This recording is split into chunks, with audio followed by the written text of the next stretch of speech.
Okay guys, let's begin. ये latest recent past paper में से सवाल है। सबसे पहले मेरा आप लोगों से सवाल है, state what is meant bye N ideal gas. क्या लिखोगे? गैस दैट ओबेज, ये लिख सकते हो आप। इसके अंदर आप लिख दो गैस दैट, एक minute, gas that obeys PV is equal to NKT या NRT, आपकी मर्जी है, NRT, या आप इसको लिख दो PV is equal to capital NKT। यहां तक पहुंच गए? सही है। अब आप इसमें एक और काम करना, जितने भी आपके पास इसमें, जैसे फॉर एग्जांपल अगर आपने NRT ली है, सही है, अगर आपने एक लिखी है या और करके किया है, इसमें इन टर्म्स को एक्सप्लेन कर देना। ये P क्या है? Pressure. P pressure of gas, ये जरूर कर देना, प्रेशर ऑफ गैस। V क्या है? Volume of gas, volume of gas. N क्या है? Number of moles. R क्या है? Molar gas constant. और सबसे इंपॉर्टेंट चीज है T क्या है? नहीं, सिर्फ टेम्परेचर लिखोगे जीरो मिलेगा आपको। Thermodynamic temperature, thermodynamic temperature. Is that clear? यानी टेम्परेचर इन केल्विन कह दो या एब्सोल्यूट टेम्परेचर कह रहे हो, आपका ये सही हो जाएगा। सही है। Please whenever you are writing, जब डिफाइन वाले या स्टेट वाले में भी आओगे, जब भी आप इक्वेशन लिखो उसके सारे सिंबल्स एक्सप्लेन कर देना, ठीक है? खैर, अच्छा, अब ये सवाल आया इधर हमारे पास है, रिसेंट सवाल है बहुत। A fixed amount of helium gas is sealed in a container. Okay. The helium gas has a pressure of this. अच्छा, प्रेशर ये रहा, and a volume of this at a temperature of this. ठीक है, यहाँ तक पहुँच गए? सही है। लेकिन एक चीज़ का ख्याल रखो कि इसके अंदर टेम्परेचर में इन्होंने मतलब एक फॉल्ट है, वो ये है कि टेम्परेचर थर्मोडायनेमिक में नहीं है, कन्वर्ट करना पड़ेगा हमें। सही है। The volume of the container is rapidly decreased to 30 cm cube. The pressure of the helium gas increases to this and its temperature rises to this as illustrated in figure 2.1. यानी इसने क्या किया? दो स्टेट्स दिए हुए, एक initial state है और एक फाइनल स्टेट है, ठीक है? और apparently सेम ही गैस को इसने कंप्रेस और जो भी किया है, तो we can say that the number of moles remain the same in both the cases, ठीक है? मुझे कहता है नो थर्मल एनर्जी एंटर्स और leaves the helium gas during this process. अगर नो थर्मल एनर्जी है तो इसका मतलब है कि अगर मैं वो फर्स्ट लॉ ऑफ थर्मोडायनेमिक्स लगाऊं तो इसमें Q जीरो होगा, ठीक है? खैर, show that the helium gas behaves as an ideal gas. अब अगर मुझे behave as an ideal gas है तो क्या मैं एक काम कर सकता हूं? हमारे पास यहां पे ये क्या गिवन है? प्रेशर गिवन है। ये क्या गिवन है? वॉल्यूम गिवन है। और इसको हम लोग प्लस 273 लगा सकते हैं इसमें, और ये हमारे पास थर्मोडायनेमिक टेम्परेचर हो जाएगा। इसको हम लोग कर लेते हैं P2, V2 and T2 plus 273, ये लाजमी करना है, ये है। इसका मतलब ये है कि अगर ये आइडियल गैस होगा तो इसका मतलब ये होगा कि मैं अगर इसको करूं कि P1 V1 over T1 should be equal to constant. Similarly हमारे पास P2 V2 over T2 should be equal to constant. मुझे ये वेरीफाई करना है, अगर ये मैंने कर दिया तो ये प्रूव हो जाएगा। तो सबसे पहली चीज है, मैं एक और भी काम करूंगा कि मैं सेंटीमीटर क्यूब को मीटर क्यूब में ही ले जाऊंगा, ताकि जस्ट इन केस अगर मुझे फर्दर यूटिलाइज करना होगा इसको, I can do it easily, ठीक है? तो सबसे पहले मैं अभी जा रहा हूं पहले लेफ्ट साइड पर। तो मेरे पास प्रेशर कितना है? 1.10 इंटू 10⁵ मल्टीप्लाइड बाय वॉल्यूम हो जाएगा 540 इंटू 10⁻, एक मिनट, 10⁻, सेंटीमीटर टू मीटर जाना है तो -2 के ऊपर क्यूब लगा दूं, डायरेक्ट कर सकता हूं इसको ऐसे। सही है? सही है, ये मूव सही है, मैथमेटिकल मूव सही है ये वाली, ठीक है? यहां तक भी पहुंच गए। फिर T1 जो होगा 273 प्लस 27 कितना होता है? 300 केल्विन, ये हो गया। And this should be equal to, पहले इसकी वैल्यू जरा निकालो कितनी आ रही है, पहले ये चेक करो कितना आ रहा है। पहली वाली की वैल्यू ये आ रही है, दूसरी वाली की वैल्यू आ रही है 6.70 multiply by 10⁻6 multiply by 30 into 10⁻⁻2 raise to power cube divided by 742 plus 273। इसको भी अगर आप करोगे तो सेम वैल्यू आनी चाहिए, और सेम वैल्यू आ रही है, तो इसका मतलब है 0.198। तो इसका मतलब है कि दोनों केसेस में ये हमारे पास कांस्टेंट है, तो इसका मतलब है कि हमारे पास this is behaving like an ideal gas because it is actually behaving like this. Therefore आप इसमें लिख देना therefore PV is directly proportional to T। जो लिख सकते हो आप, सही है, ये स्टेटमेंट जरूर लिख देना। therefore PV is directly proportional to T where T is the thermodynamic temperature which I have already proven। ठीक है, got it? Next step, the first law of thermodynamics may be described as this। ठीक है, हमारे पास है use the first law of thermodynamics to explain why the temperature of the helium gas increases। ठीक है, सबसे पहली चीज है इसके अंदर, एक चीज तो ये है, no thermal energy enters or leaves the helium gas during this process। एक तो ये चीज है, लेकिन अगर आप इसको गौर से देखो, हमारे पास सबसे बड़ी इंपॉर्टेंट चीज ये हो रही है कि हमारे पास गैस जो है कंप्रेस हो रही है। Can you see that? Volume कम हो रहा है। अगर वॉल्यूम कम हो रहा है तो वर्क डन क्या हो रहा है? Work done on the gas हो रहा है। तो इसका मतलब ये हुआ, हम लोग इसमें एक काम कर सकते हैं, इधर लिख सकते हैं delta U is equal to Q plus W है, but since no heat enters और leaves the system delta U is equal to W लिख सकते हैं।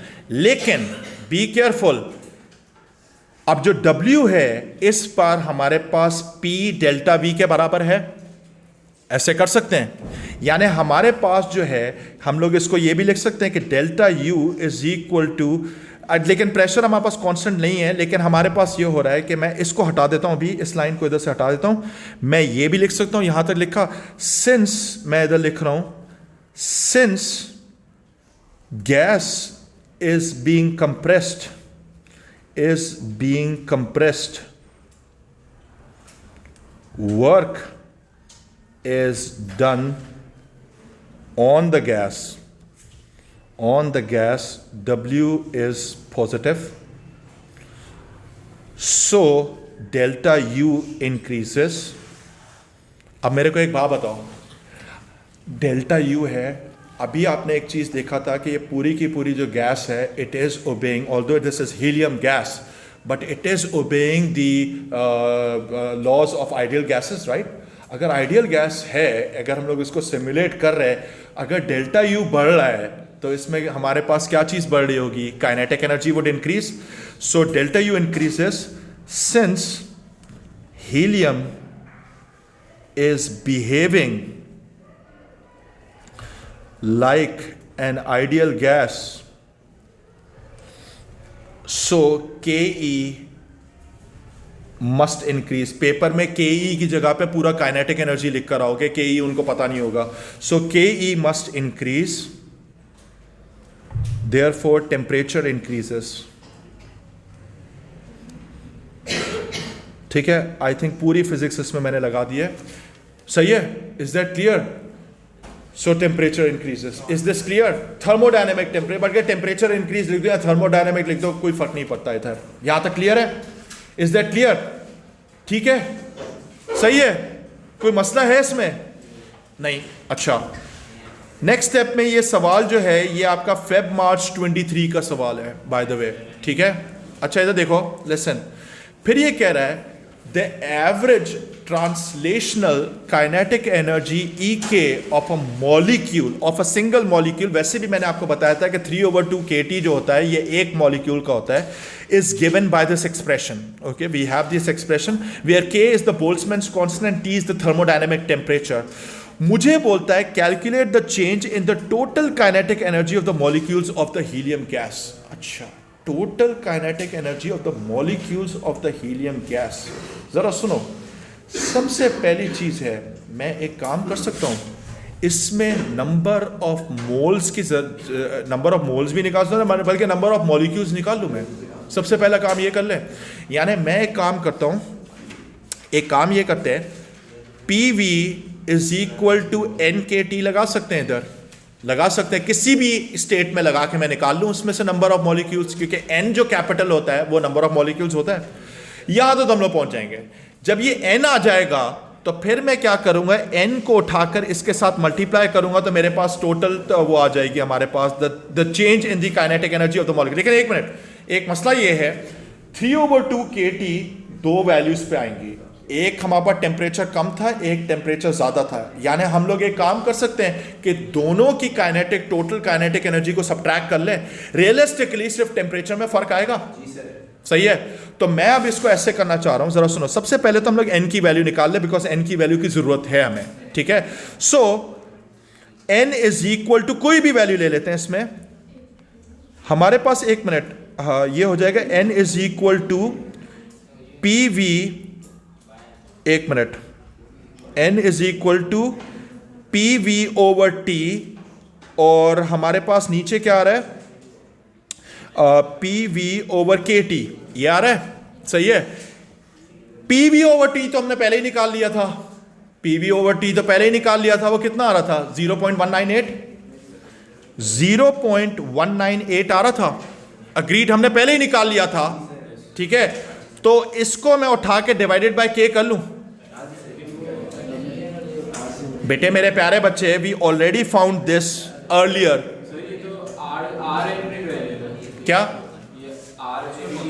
बेटे मेरी बात सुनो, लिसन, सुन तो लो। P V over T is equal to either n R भी हो सकता है, या मैं लिख सकता हूं P V over T is equal to किसके बराबर हो जाएगा, एन के। आपकी मर्जी है, दोनों में से कोई भी यूज कर लो, लेकिन I am not going with the moles over here, मैं इस पे जाना चाह रहा हूं। सही है, तो मैं एक काम कर सकता हूं, जरा सुनो बेटे, बीच में कोई बात नहीं करे, सीरियस रहना है, बहुत मुश्किल चैप्टर है। जरा सुनो, पी वी ओवर टी की वैल्यू तो मैंने करेक्टली निकाल ली थी, सिर्फ मुझे के की वैल्यू इसमें डालनी है। तो के की वैल्यू कितनी होती है, -23, राइट, यहां तक पहुंच गए। सही है, ये आ गए हमारे पास के की वैल्यू। अब आप इसमें से एन की वैल्यू तो जरा निकालो, कितनी आ रही है,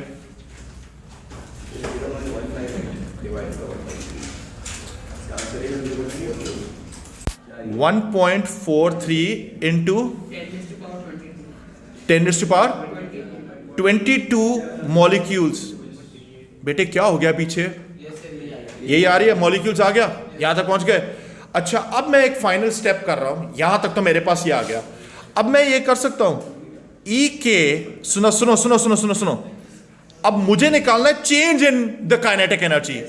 तो चेंज इन काइनेटिक एनर्जी का मतलब है चेंज इन ई के शुड बी इक्वल टू 3/2 के एन, और टी की जगह पर मैं डेल्टा टी लगा दूं इधर, क्योंकि दो स्टेट्स थे ना, दोनों में टेम्परेचर चेंज है। और ये कर सकते हैं हम लोग, ठीक है, एन मल्टीप्लाई करेंगे तो टोटल एनर्जी आ जाएगी, दोनों स्टेट्स की आ जाएगी, दोनों को सब्ट्रैक्ट कर लेंगे। इधर देखो, so finally this should be equal to 3/2 multiplied by 1.38 into 10⁻⁻23 multiplied by 1.43 into 10⁻22 multiplied by change in temperature. अब चेंज इन टेम्परेचर अगर मुझे निकालना है तो भाई 742 -27, अगर मैंने डायरेक्ट भी माइनस किया तो केल्विन में ही आएगा। तो 742 -27 कितना होता है, मैं निकाल लेता हूं यार, 742 -27 डायरेक्ट कर रहा हूं, 715। सही है, ये आ जाएगा 715, डायरेक्टली केल्विन्स में ही आया ये। सही है, निकालो इसकी पूरी वैल्यू। हाँ सर 212.355, 212 आ रही है, 212 जूल्स। सही है, 212 जूल्स हमारे पास आ रहे हैं। सही है, इज दैट क्लियर? ठीक है, अभी एक दफा मुझे इसको वेरीफाई करने दो कि इसमें कोई मिस्टेक तो नहीं हुई है। सबसे पहले हमारे पास मैंने क्या किया, सुन तो लो, मैंने यूज किया पहले n की वैल्यू निकालने की कोशिश की, नंबर ऑफ मॉलिक्यूल्स, जो कि मैंने पीवी ओवर टी के करके निकाल लिया, लेकिन पीवी ओवर टी तो मैंने पहले ही निकाल लिया था। जब पीवी ओवर टी था तो इसको मैंने डायरेक्टली बोल्ट्जमैन कांस्टेंट से डिवाइड किया, तो डायरेक्टली मेरे पास नंबर ऑफ मॉलिक्यूल्स आ गए। क्या ये वैल्यू सही है? अगर इस वैल्यू में प्रॉब्लम होगी तो सारे में वैल्यूज में प्रॉब्लम आ जाएगी। खैर, फिर मैंने निकाला चेंज इन काइनेटिक एनर्जी। अब जरा सुनो, अगर मैं सिंपल इतना करता कि सिर्फ इसके साथ n मल्टीप्लाई कर दूं तो ये तो आएगी total kinetic energy of one single state. लेकिन दोनों स्टेट्स के अंदर मेरे पास अगर आप देखो तो टेम्परेचर डिफरेंस है, तो मेरे पास सिर्फ चेंज इन टेम्परेचर आ रहा है विच इज डिफरेंट, राइट। तो मैंने एक काम किया कि मैंने जो है चेंज इन टेम्परेचर डायरेक्टली इधर निकाल दिया 715 करके। सही है? ठीक है, I think that makes the most sense, right. कोई प्रॉब्लम है इसमें? यहां तक पहुंच गए? अच्छा, नेक्स्ट स्टेप, नेक्स्ट क्वेश्चन। बेटे क्या हो गया?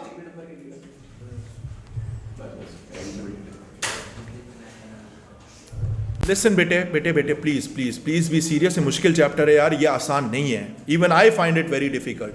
अच्छा इधर देखो, the mass of nitrogen gas in another container is this, okay, 24 gram given, be careful, at a temperature of 27 degrees Celsius, okay, the gas is cooled to its boiling point of minus this, ठीक है, हमने cool किया इस gas को, ठीक है, to 27 अगर था तो ये तकरीबन हमारे पास जो भी है, assume that all the gas condenses to a liquid, ठीक है, हमने कूल किया तो कंडेंस हो गई, लिक्विड स्टेट में चली गई।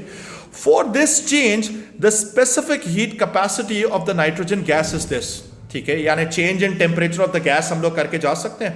The specific latent heat of vaporisation of the nitrogen is this. Determine the thermal energy in kg removed from the nitrogen gas, removed from the nitrogen gas. और ये 3 number का सवाल है, 3 नंबर का सवाल है आपके पास। हमें निकालना है determine the thermal energy in kilo joule removed from the nitrogen gas. How are we going? इसका मतलब है कि in this particular question total heat removed should be equal to mc delta t plus ml, ठीक है, क्योंकि हमने इसको liquid में भी कन्वर्ट किया है। सही है? तो मास हमारे पास कितना है? अच्छा एक चीज का ख्याल कर लेते हैं, यहां पे सब जगह kg गिवन है, सो इट इज इंपॉर्टेंट कि मैं मास को भी kg में कन्वर्ट करूं। सो ये हो जाएगा 24 divided by 1000 multiplied by specific heat capacity of the gas कितनी गिवन है? वो हमारे पास है 1.04 इंटू 10⁻³ सही है, किलो जूल्स गिवन था, इसलिए मैंने 10⁻³ किया, तो वो कैंसिल आउट हो जाएगा। Multiplied by change in temperature जो होगा, अब हमारे पास है 27 एक तरफ है और एक तरफ 196 है, तो बेसिकली ये हो जाएगा 27 माइनस ब्रैकेट्स में -196 हो जाएगा। सही है, यानी एड अप हो जाएगा। And this should be added to ml। m कितना है हमारे पास? 24 divided by 1000 multiplied by specific latent heat जो है 199 इंटू 10⁻³ यहां तक पहुंच गए। आई थिंक ये पूरा आंसर सही आ जाएगा, निकालो।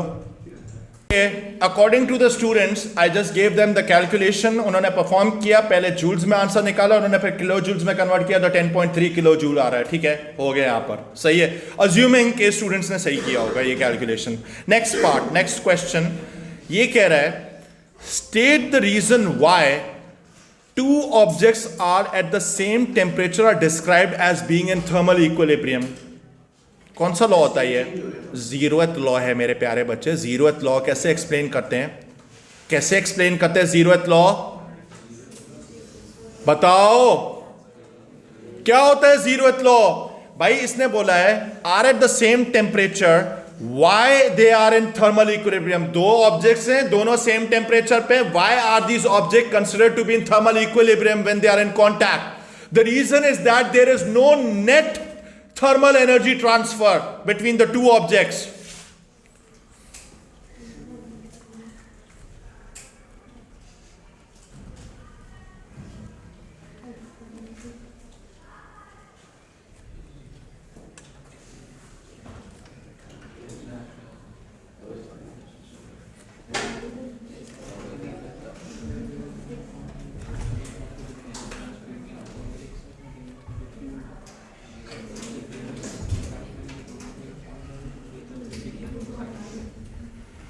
सही है। अच्छा फिर ये कह रहा है, ये है ईयर मई जून 23, ठीक है।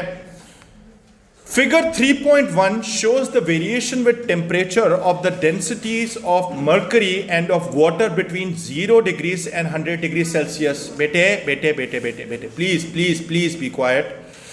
Temperature may be measured using the variation with temperature of the density of the liquid. Okay. हमारे पास एक तरफ density और एक तरफ temperature चल रहा है, सही है। Suggest why for measuring temperature over this temperature range, mercury is a suitable liquid. Mercury constant reading का क्या मतलब है? नहीं, कोई और वर्ड बोलो। क्या? Uniform motion? क्या बोल रहे हो भाई? The density changes linearly with temperature. सही है। Mercury is a suitable liquid क्योंकि लीनियरली चेंजेस हो रहे हैं इसमें, या ठीक है, यहां तक पहुंच गए। अब Y water is not a suitable liquid? एक तो नॉन लीनियर है, number 1, non linear changes in density, और एक और पॉइंट, एक सबसे बड़ा मसला ये है, इधर देखो, सबसे बड़ा मसला ये है, हमारे पास सेम डेंसिटी के 2 टेम्परेचर्स आ रहे हैं। Can you see that?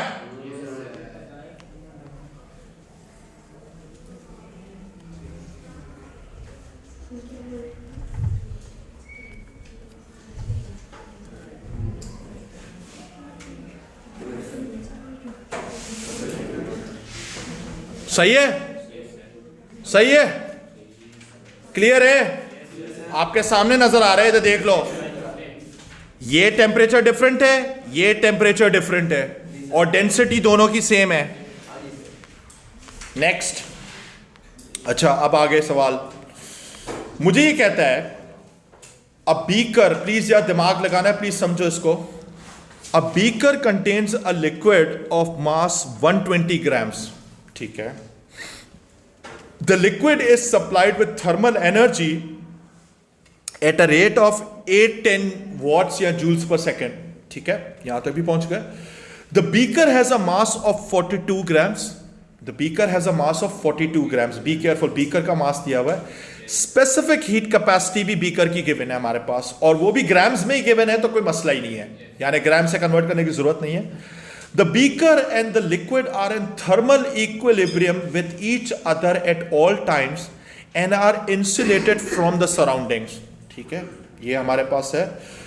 Figure shows the variation with T of the temperature of the liquid. अब हमारे पास टेम्परेचर ऑफ द लिक्विड में चेंजेस आ रहे हैं। Can you see that? हमारे पास पहले 25 डिग्री सेल्सियस पे था, एंड आई थिंक एक जो छोटा ब्लॉक है वो 2.5 के बराबर हो जाएगा, क्योंकि 2.25 डिवाइड बाय 10 करोगे तो 2.5, यानी ये वाला जो टेम्परेचर आ रहा है ये 80 हो जाएगा, 80 डिग्री सेल्सियस। सही है, ये भी पहुंच गए हम लोग। चलो ठीक है, यहां तक तो पहुंच गए। फिर इसके बाद मुझे बोलता है state the boiling point of temperature in degree Celsius of this particular liquid. इसका कितना? 80 डिग्री सेल्सियस। सही है, 80 डिग्री सेल्सियस हो गया, कोई मसला ही नहीं था। Determine the specific heat capacity in joules per grams per kelvin of the liquid. अच्छा, अब जरा सुनो, हम लोग एक काम करेंगे। हमारे पास क्या हुआ कि इसके अंदर कुछ चीज हमारे पास गिवन है। द बीकर कंटेन्स, सुन तो लो पहले, नहीं बेटे सुन लो, इतनी जल्दी नहीं, कंक्लूजन नहीं, पहले रीड कर लेते हैं। The beaker A beaker contains a liquid of mass 120 grams. The liquid is supplied with thermal energy at a rate of 810. Okay, हमने इसको सप्लाई कर रहे हैं लिक्विड को, ठीक है। The beaker has a mass of this and a specific heat capacity of this. यानी जरा सुनो, हीटर लिक्विड में हीट डाल रहा है और लिक्विड जो है वो हीट लूज कर रहा है किसके अंदर, बीकर में। ये समझ में आई बात? यानी इतना कॉम्प्लिकेटेड है, इतना सिंपल थोड़ी था कि लिक्विड ने हीट लूज की और बस वहां पे चलेगी, काम खत्म हो गया। Do you understand this thing? यानी इसके बाद फिर हमारे पास ये है, the beaker and the liquid are in thermal equal. ये तो हो गया हमारे पास कहानी। यानी इन शॉर्ट, दोबारा से क्या ये मेरी रीजनिंग सही है? जरा सुनो, वंस अगेन मैं बोल रहा हूं। हीटर लिक्विड को गर्म कर रहा है और लिक्विड जो है वो बीकर को गर्म कर रहा है, कह सकते हैं हम लोग। Is that clear? ये हो सकता है हमारे पास। तो हम एक काम करते हैं, कि एक जनरल इक्वेशन बनाते हैं। क्या ये इक्वेशन सही होगी? सबसे पहले हीट सप्लाइड बाय हीटर लिख लेते हैं। Heat supplied by heater should be equal to power into time. Time हमारे पास है भाई जितने में इसने सप्लाई किया था।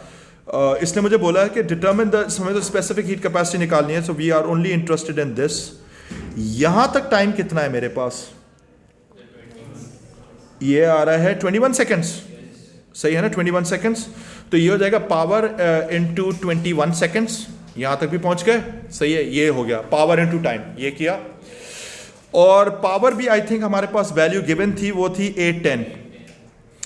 810 इंटू 21। देखो मेरे पास 4 मार्क का सवाल है और मैं सीधी बात है मैक्सिमम स्कोर करना चाह रहा हूँ, ठीक है। अगर 1 मार्क कट भी गया तो कोई मसला नहीं है, लेकिन मेरा पूरी कोशिश होगी कि मैं 4 मार्क स्कोर करूँ। स्टेप बाय स्टेप चलते हैं, ठीक है।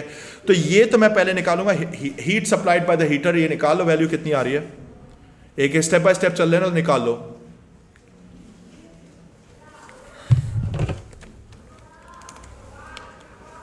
(810) मल्टीप्लाइड बाय 21, 7010। अभी मैं इसको राउंड ऑफ नहीं कर रहा हूं क्योंकि मैं अभी वर्किंग कर रहा हूं, सही है। यहां तक पहुंच गए।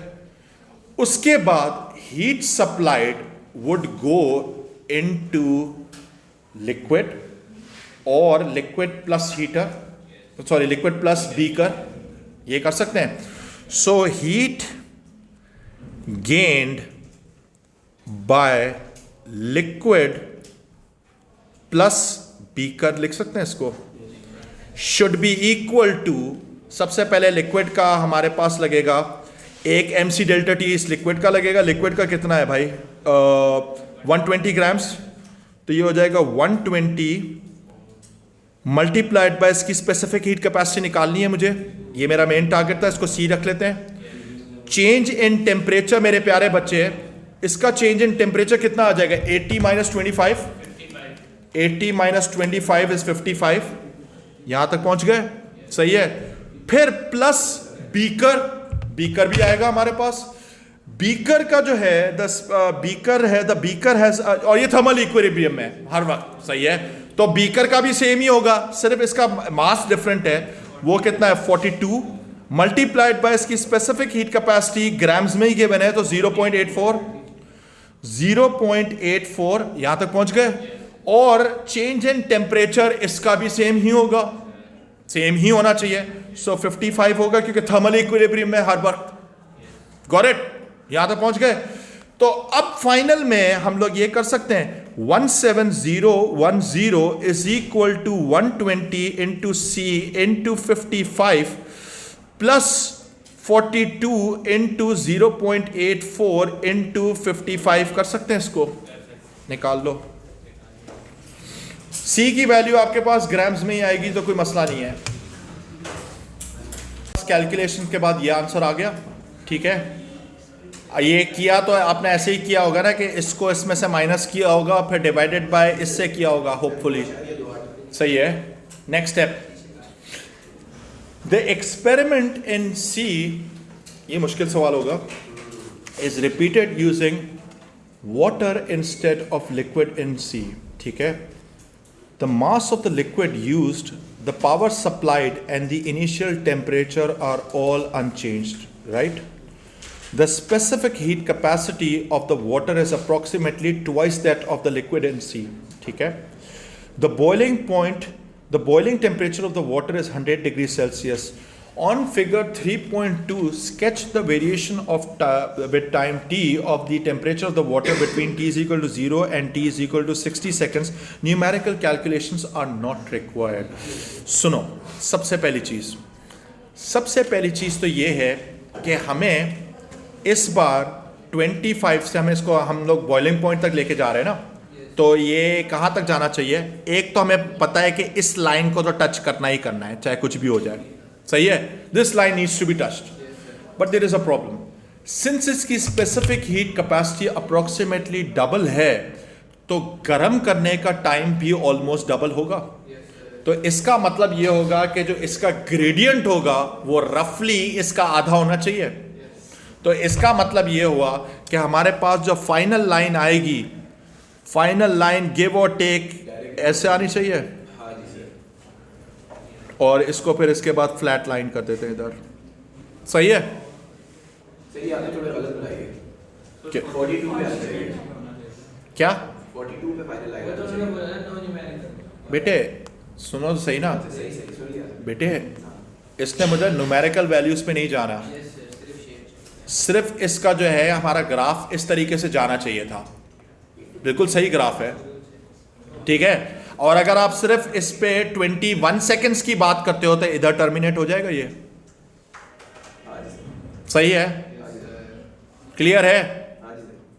That is it, I guess it make sense. जरा सुनो, अगर स्पेसिफिक हीट कैपेसिटी ज्यादा होगी तो ज्यादा टाइम लेगा गर्म होने में, सीधी सी बात है, ज्यादा लेगा।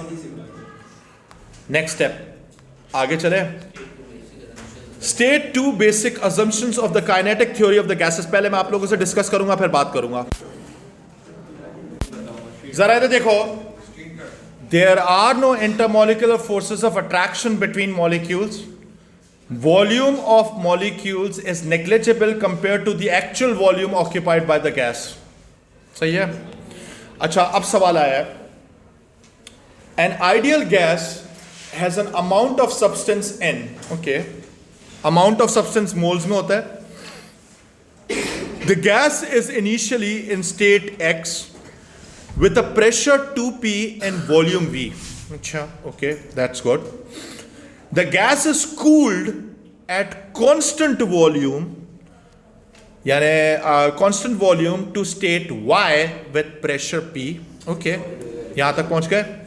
फिर ये कहता है the gas is then heated at constant pressure to state z with a volume 2v whatever। Finally the gas returns at constant temperature to state x। पता नहीं क्या बोला, बहुत सारी डिटेल्स दे दी हैं, but let's see। Determine an expression for the temperature T of the gas in state X। State X की बात की है in terms of N, P and V। Identify any other symbols that you use। Since N हम लोग use कर रहे हैं, तो N amount of जो substance होता है वो moles होता है, तो इसका मतलब है कि हम लोग लगा सकते हैं, फॉर्मूला यूज कर रहे हैं PV is equal to nRT, ये लगा सकते हैं। तो प्रेशर कितना है? 2P multiplied by volume is equal to N, और इसके अंदर मेरे पास R भी आ गया, और जो T है वो T हो गया। यहां तक पहुंच गए?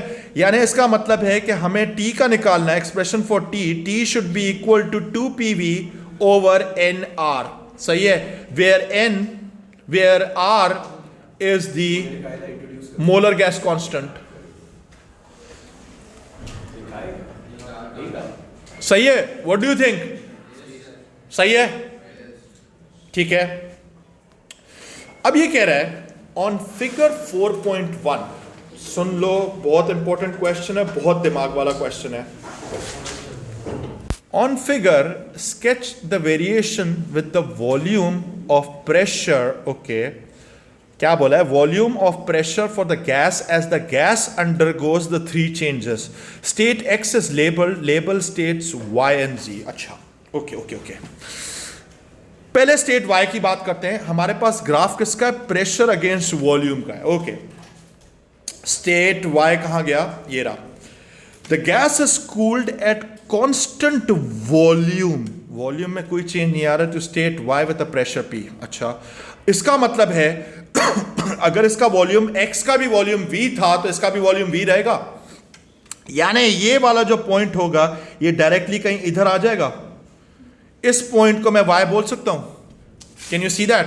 यानी एक स्ट्रेट लाइन इधर तक आ सकती है मेरे पास, vertical straight line. I hope ये वर्टिकल ही है। सही है? यहां तक पहुंच गए, विच मेक सेंस। ठीक है, और x to y हम लोग गए थे तो मैंने एरो भी लगा दिया, ये साइकिल्स आ गया है हमारे पास, ठीक है। जरा सुनो, वॉल्यूम में चेंज नहीं था, सिर्फ प्रेशर में चेंज था, प्रेशर पी हो गया, यहां तक भी पहुंच गए। फिर इसके बाद ये कहता है the gas is then heated, इधर देखो, the gas is then heated at constant pressure to state Z with a volume 2V। यानी हमारे पास प्रेशर इस बार कांस्टेंट है और ये वॉल्यूम 2V पे गए, तो इसका मतलब है कि एक पॉइंट यहां पर भी आ जाएगा। इस पॉइंट को मैं Z मार्क कर रहा हूं, लेट दिस बी Z, और यहां से लेकर यहां तक हम लोग पहुंच गए, अग्रीड, ठीक है। मुझे बोलता है sketch the variation with volume of pressure for the gas as the gas undergoes the 3 changes, the state X is labelled, अभी तक हमारे पास है label states Y and Z। एक स्टेट चेंज ये था, एक स्टेट चेंज ये था, और एक और भी है। अब जरा सुनो, listen, finally the gas returns at constant temperature to state X। अच्छा, हमें पता है कि भाई PV is directly proportional to T होता है, ऐसे ही होता है। और अगर मैं टेम्परेचर को ही कांस्टेंट कर दूं तो PV should be directly proportional to constant कर सकते हैं। यानी P और V का आपस में रिलेशनशिप क्या होता है? इनवर्स रिलेशनशिप होता है, इनवर्स रिलेशनशिप होता है। और इनवर्स रिलेशनशिप का जो ग्राफ होता है वो हमेशा कर्व होता है, अग्रीड कर्व होता है। तो इसका मतलब है कि जो फाइनल हम लोग जा रहे हैं X की तरफ वापस जा रहे हैं, तो वो कांस्टेंट टेम्परेचर पे जाने के लिए हमारे पास अब जो होगा, आपके पास एक्सपोनेंशियल कर्व होना चाहिए इस तरीके का। You get this idea? यानी यूं कर्व आना चाहिए आपके पास, समझ गए? X to Y to X again, is that clear? ये वाला मेरे पास कर्व आएगा, सीधी स्ट्रेट लाइन नहीं आएगी। अगर स्ट्रेट लाइन दोगे तो आपका शायद एक मार्क कट जाएगा, लेकिन जस्ट रियलाइज दिस फैक्ट कि टेम्परेचर इधर मेरे पास कांस्टेंट था, टेम्परेचर कांस्टेंट। अगर टेम्परेचर कांस्टेंट होता है तो P is inversely proportional to V, और इनवर्स रिलेशनशिप का ग्राफ हमेशा यूं होता है, कर्व होता है। करेक्ट? ये बात समझ में आ गई? तो ये तो हमने बना लिया, ये हमारे पास पूरी साइकिल यहां पे कंप्लीट हो गई, सही है, यहां तक पहुंच गए, ठीक है। अच्छा, ओ माय गॉड, अब ये वाला सवाल है, during the change of state from Y to Z जो भी था, the increase in internal energy of the gas is U। Y to Z इसने खुद ही मार्क कर दिया इधर, ठीक है। During the change of state from Z to X the work done on the gas is W। ये सारे mark कर दिए इसने, 2-3। Complete this table for each of these of the 3 changes of state, the increase in internal energy of the gas, the thermal energy transferred to the gas, and the work done on the gas in terms of P, V, U and W. Let's go back to X to Y. X to Y में चले। सबसे पहले X to Y, X to Y में जाने के लिए जरा सुनो, the gas is initially in state X, या हम लोग इधर से ही देख सकते हैं, X to Y हम लोग जा रहे हैं। हमारे पास कांस्टेंट वॉल्यूम पर हमारे पास प्रेशर डिक्रीज हुआ। अगर कांस्टेंट वॉल्यूम पर प्रेशर डिक्रीज हुआ तो इसका मतलब है कि P डेल्टा V जो होगा 0 होगा। यानी इसका मतलब है कि straight away work done on the gas should be 0। सही है, यहां तक पहुंच गए? इसका मतलब यह हुआ कि हमारे पास फाइनली अगर हम लोग X to Y की बात कर रहे हैं तो हमारे पास क्या होता है, delta U is equal to Q plus W होता है। ये तो 0 हो गया, सही है। अब एक और चीज भी है, इसने मुझे बोला है, इसके अंदर एक और चीज भी थी, the gas is cooled at constant volume to state Y with pressure P। Cooled किया है, अगर कूल्ड किया है तो इसका मतलब है कि इसमें से thermal energy transfer to the gas क्या होगी, टू द गैस होगी या अवे फ्रॉम द गैस होगी? कूल्ड किया इसको, अवे फ्रॉम द गैस होगी, निकाला गया है। तो इसका मतलब है कि इसके अंदर मैं क्या लिखूंगा, इधर यहां पर जरा सुनो, सबसे पहली चीज है, अगर कूल किया है तो मेरे पास इंटरनल एनर्जी में क्या होगा, डिक्रीज होगी इंटरनल एनर्जी, अग्रीड, -U हो जाएगा। अब thermal energy transfer to the gas, अगर ये -U है तो ये भी मेरे पास -U हो सकता है। क्यों लिख नहीं सकते? क्योंकि जगह नहीं है हमारे पास इधर, सही है, क्योंकि हमारे पास सिंपल सा था ना, delta U is equal to Q था। Since delta U is minus U, तो ये क्यू भी हमारे पास किसके बराबर आ रहा है? माइनस यू के बराबर आ रहा है, माइनस यू हो गया। यहां तक सही है? Does it make sense? मैं आप लोगों से डिस्कस कर रहा हूं भाई, सही है? हो गया। अच्छा, फिर जाते हैं y टू z पर। ओके, y टू z में सुनो, प्रेशर कांस्टेंट है, नजर आ रहा है आपके पास? ये देख सकते हो इधर, यहां से लेकर यहां तक प्रेशर कांस्टेंट है। अगर प्रेशर कांस्टेंट है तो वॉल्यूम चेंज हो रहा है। अब ये जो वॉल्यूम चेंज हो रहा है, वॉल्यूम बढ़ रहा है या कम हो रहा है? बढ़ रहा है। तो इसका मतलब है कि हमारे पास जो है सबसे इंपॉर्टेंट चीज है, जो वर्क डन आ रहा होगा वो होगा वर्क डन ऑन गैस या work done by the gas. तो बाय द गैस होगा तो यहां पे क्या आएगा? माइनस डब्ल्यू नहीं लिख सकते, पी डेल्टा वी लिख सकते हैं। इधर लिख सकते हैं तो लिख देते हैं इधर माइनस डब्ल्यू। ठीक है, यहां भी पहुंच गए, सही है, ये पहुंच गए। अब इसके बाद जो है एक और चीज पढ़ो इसके ऊपर यार, ओह माय गॉड। ये है किससे जा रहे हैं हम लोग? y टू z जा रहे हैं ना। The gas is then heated at constant pressure to state Z with a volume 2V. ठीक है, अब the gas is then heated at constant pressure, heated किया है, तो अब इसके अंदर हम लोग क्या करेंगे? Thermal energy transfer to the gas जो होगी वो क्या होनी चाहिए यहां पर? सुनो सुनो सुनो, ये प्लस यू है, ये तो हमने पहले ही कर लिया था, लेकिन यहां पर क्या होगा हमारे पास? यहां पर यह होगा कि जरा सुनो, हमारे पास हमने हीट सप्लाई भी की है, हीट सप्लाई की है, लेकिन वो कुछ work done on the gas भी तो गई है। तो क्या मैं इसकी जगह पे इसको कैसे लिख सकता हूं मैं? इधर thermal energy supply to the gas, यानी यू फिर हमारे पास क्या होना चाहिए? इधर हमारे पास इसको बैलेंस कैसे करेंगे हम लोग?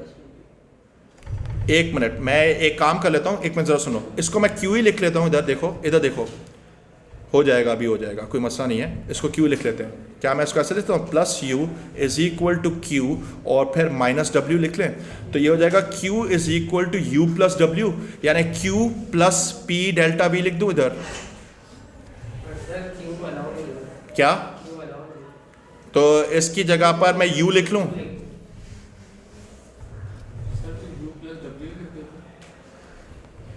क्या?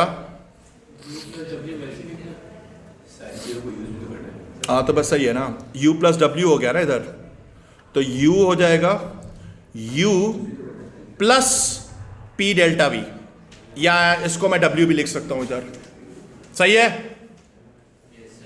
ठीक है, इसका आंसर हम लोग वेरीफाई करेंगे अभी एंड में। 5 मार्क का सवाल है, ठीक है। इधर देखते हैं, अभी रुक जाओ, अभी एकदम नहीं खोला है, एमएस नहीं खोला, पहले कर लेते हैं, फिर उसके बाद तबसरा भी करेंगे। फिर हमारे पास है Z2X। अब Z2X की जो कहानी थी, इसके अंदर हमारे पास टेम्परेचर कांस्टेंट है, ठीक है। अगर टेम्परेचर कांस्टेंट है तो मेरा आप लोगों से सवाल है, वो है आइडियल गैस है। अगर आइडियल गैस है तो इंटरनल एनर्जी में कोई चेंज होगा? नहीं होगा। तो इसका मतलब है ये तो जीरो हो जाएगा मेरे पास स्ट्रेट अवे। अगर ये जीरो हो गया तो फिर अब सीधी सी बात है, मैं अगर लिखूं इक्वेशन तो मेरे पास है u is equal to Q plus W है। मेरे पास u को जीरो कर दिया तो ये हो जाएगा q प्लस डब्ल्यू, ऐसे लिखा हुआ आएगा। तो इसका मतलब है कि मेरे पास अगर मुझे इसको करना है तो q should be equal to minus W, यानी ये माइनस डब्ल्यू हो जाएगा इधर। अब एक काम करो, जरा इस वाले की एमएस तो खोलो, जस्ट इन केस हम लोग चेक करना चाहते हैं कि क्या कितना सही किया है कितना गलत किया है। ये खोलो इसको। अच्छा, ये कह रहा है all the answers over here were correct, let's move forward. A fixed mass of N ideal gas has a volume v and a pressure p। Okay, pressure and volume हमारे पास है जैसे प्रीवियस वाला था। The gas undergoes a cycle of changes x to y to z to x as shown। इस बार हम लोग कैसे जा रहे हैं? हम लोग उल्टा चल रहे हैं, यूं जा रहे हैं और फिर यूं जा रहे हैं, ठीक है। The table 2.1 shows data for P, V and temperature T for the gas at points X, Y and Z। जो भी है हमारे पास सारी वैल्यूज इधर गिवन है। State the change in internal energy for one complete cycle x, y, z, x. Since you always come back to the same position, तो internal energy में कभी भी change नहीं होता. तो इसका मतलब है कि हमारे पास जो internal energy होगा यहाँ पर the change in internal energy should be 0 joules. सही है? फिर उसके बाद हमें कहता है कि calculate the amount n of the gas. हम लोग ये काम कर सकते हैं, ये वाले पैरामीटर्स यूज करके n निकाल सकते हैं. तो ये हो जाएगा, हमारे पास हो जाएगा PV is equal to nRT. Pressure कितना है 1.5 इंटू 10⁵. वॉल्यूम कितना है multiplied by 4.2 into 10⁻³ is equal to n. ये -3 है, बी केयरफुल. R की वैल्यू होती है 8.31 और टेम्परेचर थर्मोडायनेमिक है 540. निकालो n की वैल्यू जरा. 0.14 मोल्स. सही है, यहां तक पहुंच गए. Next step, complete the table 2.1. Use the space below for any working. ओ भाई, हम लोग इधर ही वर्किंग सारी करेंगे, ठीक है. अच्छा, सबसे पहले हम लोग x पर हैं. हम लोग we are at position x, we are moving towards y. अब एक चीज तो इसमें गारंटीड है कि जो प्रेशर इधर होगा वही प्रेशर इधर भी होगा. तो प्रेशर हमारे पास सेम रहेगा. यहां पे 1.5 लिख दूं, ये भी लिख दिया. और जब हमारे पास प्रेशर आ गया, टेम्परेचर आ गया, नंबर ऑफ मोल्स आ गया है, v निकाल सकते हो आप. निकाल लो, वापस से निकाल लो. आप ये कर सकते हो, इधर देखो, आपने नंबर ऑफ मोल्स निकाले थे 0.14, राइट. तो दोबारा से लगाओ, PV is equal to nRT और प्रेशर कितना है 1.5 into 10⁵ multiplied by volume is our target. n कितना है 0.14 multiplied by 8.31 multiplied by temperature कितना है 230. निकालो कितना आ रहा है v. इसका मतलब है कि ये हमारे पास आ गया 1.8, यहां तक पहुंच गए. फिर हम जा रहे हैं y to z. Okay, y to z में एक चीज एग्जैक्टली सेम है, वो क्या है वॉल्यूम. तो वॉल्यूम एज इट इज आ जाएगा 1.8. पूरा टेबल कंप्लीट हो गया. ये तो आसान था सवाल, हो गया ये. अब ये कहता है the first law of thermodynamics for a system may be represented by this equation. State with reference to the system what is meant by delta U. सिर्फ इंटरनल एनर्जी 0 मिलेगा. नहीं बेटे, इंक्रीज इन इंटरनल एनर्जी.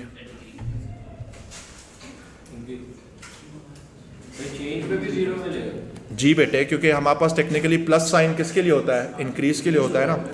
और फिर Q, heat supplied, heat energy supplied to the gas या from the gas, to the system या away from the system, to the system. Next W, work done on the system या work done by the system, on the system.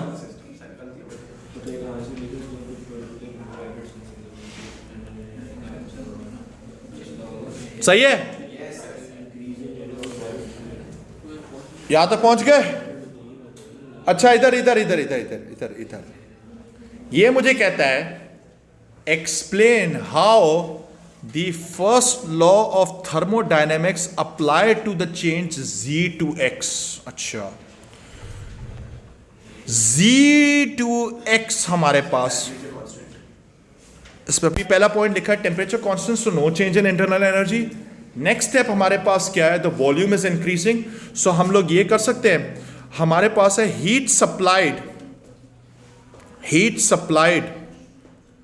To the gas is converted to work done by the gas. हो गया ये वाला सवाल solve. सही है.